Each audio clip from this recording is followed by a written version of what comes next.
Bismillahirrohmanirrohim. Assalamualaikum warahmatullahi wabarakatuh. Alhamdulillahirabbil alamin. Wassalatu wassalamu ala asrofil anbiya'i wal mursalin wa ala alihi washabihi ajmain. Amma ba'd.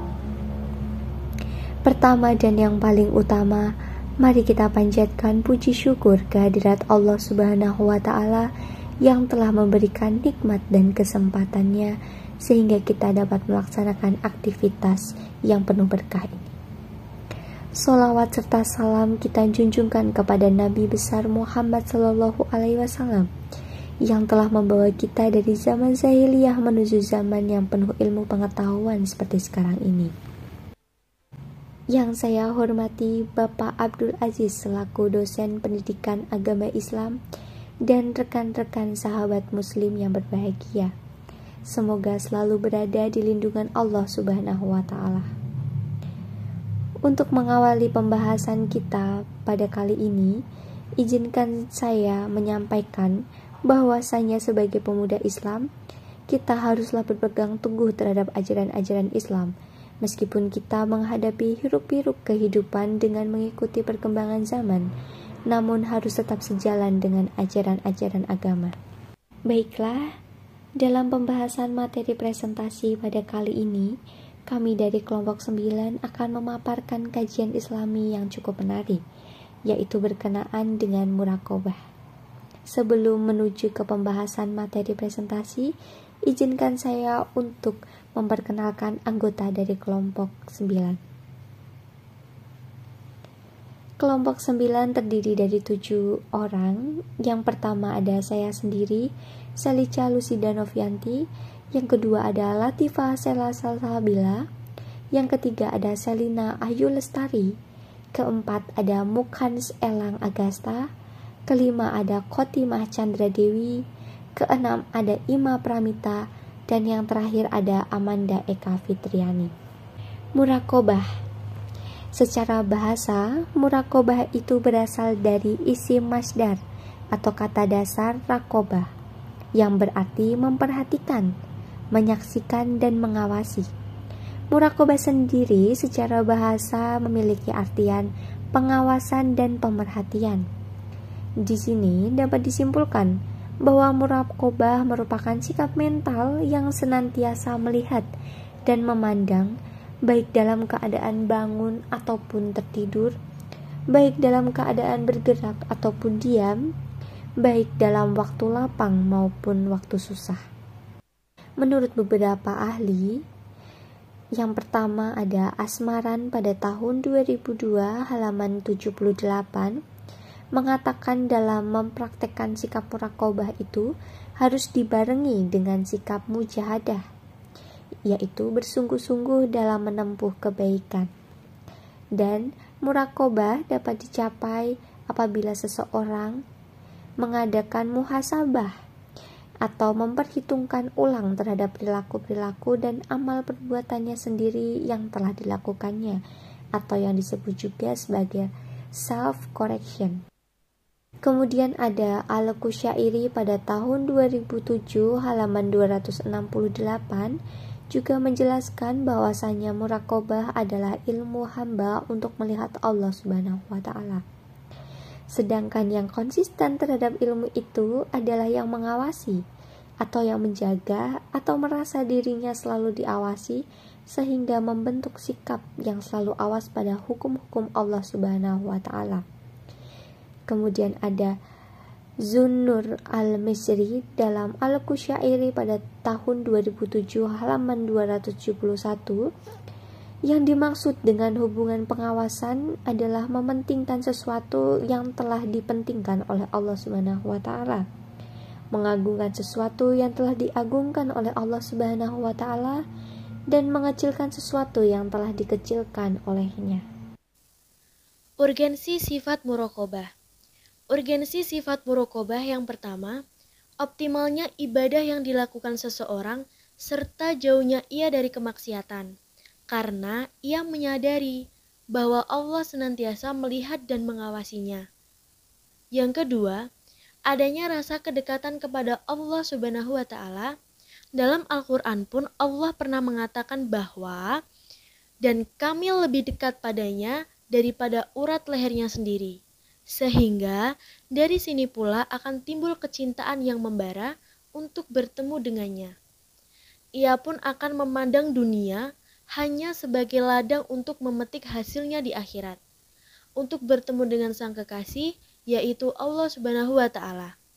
Yang ketiga, seseorang yang bermuraqabah kepada Allah akan memiliki firasat yang benar. Al-Imam Al-Kirmani mengatakan bahwa barang siapa yang memakmurkan dirinya secara zahir dengan ittiba sunnah, secara batin dengan muraqabah, menjaga dirinya dari syahwat, menundukkan dirinya dari keharuman, dan membiasakan diri mengkonsumsi makanan yang halal, maka firasatnya tidak akan salah. Ikhadsatul Lafans, Juz 1 ayat 48. Yang terakhir, muraqabah merupakan sunnah perintah Rasulullah Shallallahu Alaihi Wasallam. Dalam sebuah hadis, beliau mengatakan bahwa bertakwalah kepada Allah dimanapun kamu berada, dan ikutilah perbuatan buruk dengan perbuatan baik guna menghapuskan perbuatan buruk tersebut. Serta gaulilah manusia dengan pergaulan yang baik. Hadis riwayat Tirmizi. Adapun jenis-jenis muraqabah. Jenis-jenis muraqabah terdiri dari 11.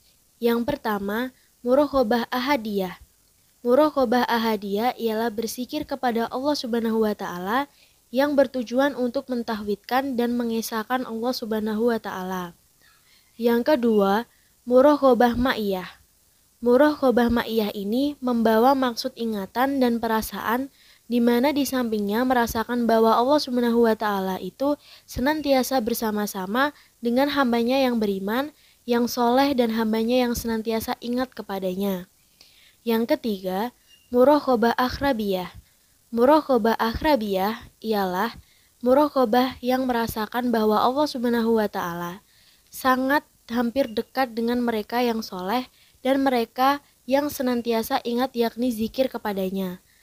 Yang keempat, muraqabah mahabbah dariyat al-ula.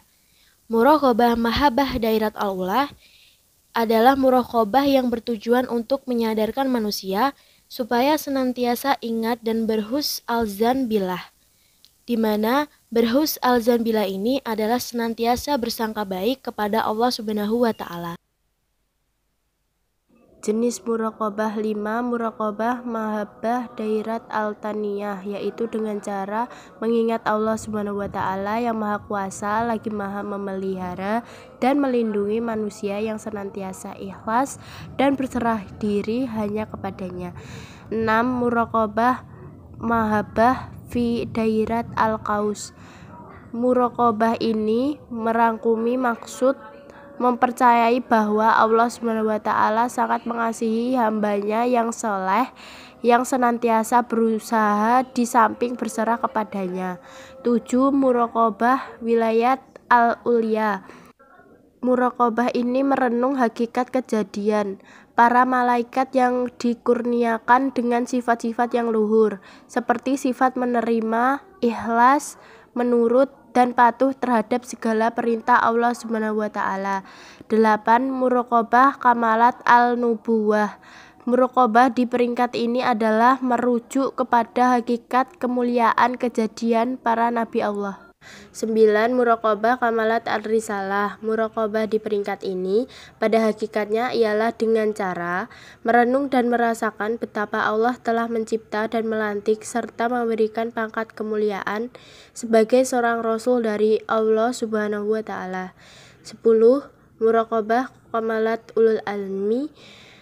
Hakikat Allah Subhanahu wa Ta'ala menciptakan sifat-sifat mulia kepada para rasul di samping mereka dibekalkan dengan sifat-sifat kesempurnaan yang lain seperti yakin, sabar, tawakal, dan sebagainya. 11. Muraqabah al-Ka'bah. Allah Subhanahu wa Ta'ala telah menciptakan sebuah tempat suci untuk manusia berhimpun dan beribadah sujud kepada Allah Subhanahu wa Ta'ala. Manusia di seluruh pelosok alam akan datang menziarahi Ka'bah. Yang selanjutnya adalah contoh hadis muraqabah. Sikap muraqabatullah membawa seorang insan memiliki derajat ihsan. Sedangkan derajat ihsan merupakan derajat yang tinggi di sisi Allah Subhanahu wa Ta'ala.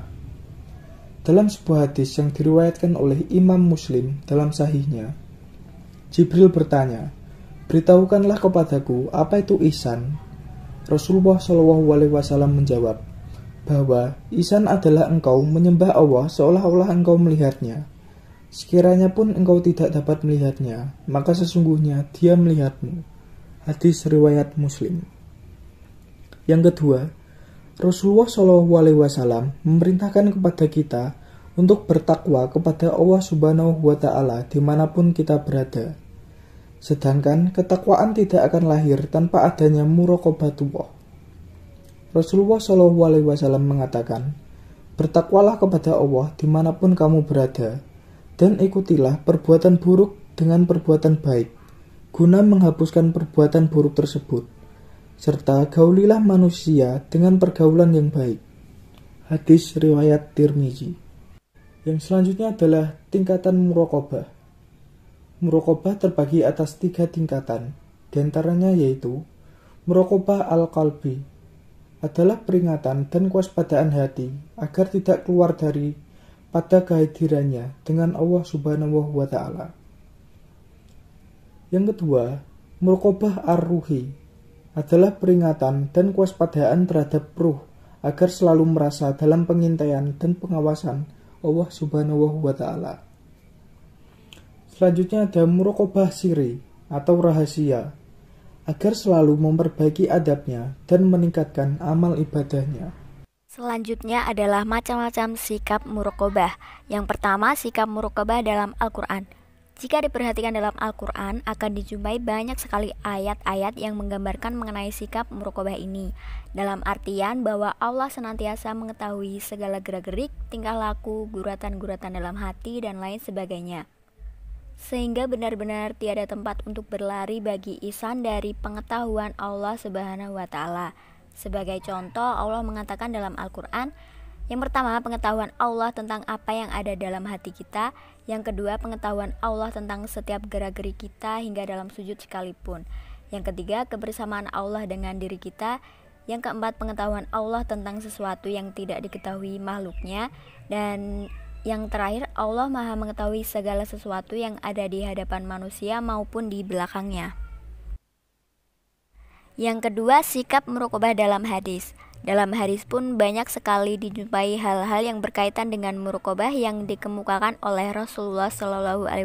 Di antaranya adalah sikap muraqabatullah membawa seorang insan memiliki derajat ihsan, sedangkan derajat ihsan merupakan derajat yang tinggi di sisi Allah.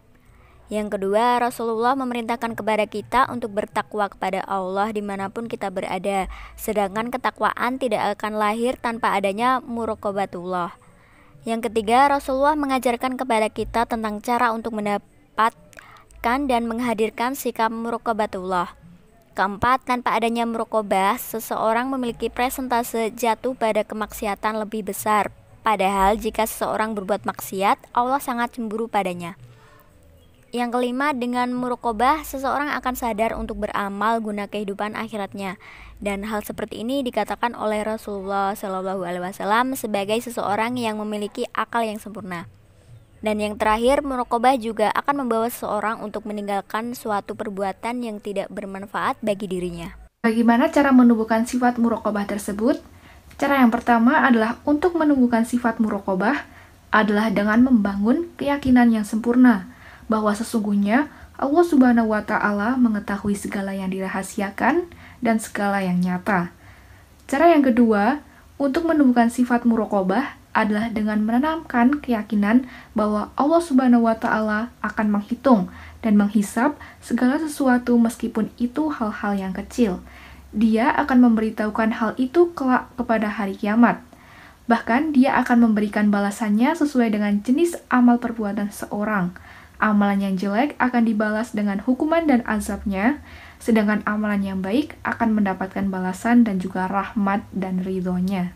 Apabila kita bertanya tentang bagaimana cara melakukan muraqabah, berikut akan kami sampaikan tentang cara melakukan muraqabah. Yang pertama adalah muraqabah yang diambil dari sari Al-Quran, yang diijtihadkan untuk merasakan kehadiran Allah Subhanahu wa Ta'ala, yaitu dengan memperbanyak membaca kalimat Allahul Khairi, yang berarti Allah hadir bersamaku, Allahu Nazari, yang berarti Allah selalu melihatku, Allahu Syahidi, yang berarti Allah selalu menyaksikanku, dan Allahuma'i, yang berarti Allah selalu bersamaku. Kemudian adalah muraqabah melalui Asma al-Husna. Kita mengucapkan melalui lisan, menghayatinya dalam hati, melewat zikir dalam keras maupun pelan, atau dengan menyebut nama-nama Allah yang lain. Misalkan Ar-Raqib yang berarti Maha Penjaga, Al-Alim yang berarti Maha Mengetahui, As-Sami yang berarti Maha Mendengar, Al-Bashir yang berarti Maha Melihat, dan yang lain-lain. Cara yang ketiga adalah muraqabah melalui perenungan ayat-ayat Al-Quran. Di sisinya, segala kunci yang gaib, tiada yang mengetahuinya kecuali Dia sendiri. Dia mengetahui segala yang ada dalam lautan dan di daratan. Tiada gugur sehelai daun pun, melainkan Allah mengetahuinya. Dan sebiji pun jatuh dalam gelap gurita bumi, serta tiada pula benda yang basah maupun yang kering, melainkan semua itu ada kitab yang terlang. Dalam surat Al-An'am, surat ke-6 ayat 59. Kemudian cara yang terakhir adalah muraqabah melalui mengingat mati. Banyak ayat Al-Quran yang menyentak kesadaran kita tentang kematian yang pasti kita mengalaminya. Seperti katakanlah, sesungguhnya mati yang kamu lari darinya, sesungguhnya ia akan menemui kamu. Kemudian kamu dikembalikan kepada yang Maha Mengetahui yang gaib dan yang nyata. Lalu dikabarkan kepadamu apa-apa yang kamu kerjakan. Dalam surat Al-Jumu'ah 62 ayat 8. Implementasi muraqabah dalam kehidupan. Contoh implementasi muraqabah dalam kehidupan sehari-hari diantaranya: yang pertama, selalu berusaha menempatkan diri dalam pangkuan kasih sayang dan ridho Allah. Yang kedua, selalu berprasangka baik kepada Allah. Yang ketiga, melaksanakan amalan yang dapat meringankan beban orang lain tanpa pandang bulu. Yang keempat, takut untuk melakukan keburukan karena akan selalu merasa diawasi dan dilihat oleh Allah Subhanahu wa Ta'ala. Yang kelima, berkata dengan jujur. Yang keenam, menyampaikan amanah tanpa dilebih-lebihkan dan tanpa dikurang-kurangkan. Dan yang terakhir, bertanggung jawab terhadap kewajiban. Keuntungan bermuraqabah. Seseorang yang menerapkan sikap muraqabah di dalam dirinya, maka orang-orang tersebut termasuk orang-orang yang beruntung, karena mereka akan mendapatkan hikmah atas sikap muraqabah yang dilakukannya, seperti terpelihara kesucian diri, karena selalu berusaha menempatkan dirinya dalam pangkuan kasih sayang dan ridho ilahi. Hikmah yang kedua, terhindar dari segala keburukan dan terus berusaha mempertahankan kesucian diri. Yang ketiga, merasa kekurangan dalam amal kebajikan, terutama bila membandingkan dirinya dengan para shodiqin dan sholihin. Keuntungan yang keempat, Allah akan melindunginya dalam setiap gerakan tubuhnya. Allah juga akan menunjukkan perilaku yang baik dalam hatinya, agar seseorang yang bermuraqabah dapat menyaksikan dan mengalami kesadaran diri dan keterjagaan diri sebagai proses awal kebangunan makrifat atau pencerahan spiritual. Hikmah yang kelima, sadar setiap waktu tentang keadaan di dalam batin yang tak terlukiskan, yang tak ada batasnya, dan senantiasa merasakan kehadiran Tuhan bersamanya. Dan hikmah yang terakhir yaitu, seseorang akan merasa sadar bahwa setiap ucapan dan perilakunya selalu berada di bawah tatapan Allah Subhanahu wa Ta'ala. Demikian materi dari kelompok kami mengenai sikap muraqabah. Semoga penjelasan yang sudah kami sampaikan menjadi berkah dan bermanfaat. Terima kasih. Wassalamualaikum warahmatullahi wabarakatuh.